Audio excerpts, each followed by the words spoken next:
Hi guys, welcome back with me again in this channel. On today's video, I'm gonna show you how you can make a perfect color grading to get a 4K video quality in CapCut Mobile.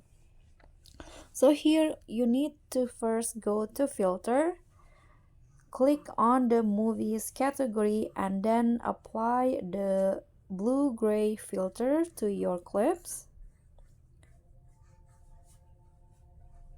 Blue-gray, okay, and set it to around 50. Okay, 50. Now go to adjust.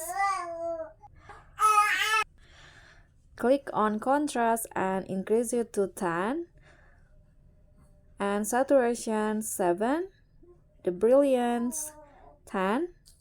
And adjust the sharpness into 100. Set the highlight to 20 and shadow -5. Okay, now go back and add another adjustment. Here, adjust or add the sharpness again to around 40. And after that, you are done and you'll get this result. So that's all from me. Thank you guys so much for watching. Don't forget to like, comment, and subscribe, and also click on thanks. Bye.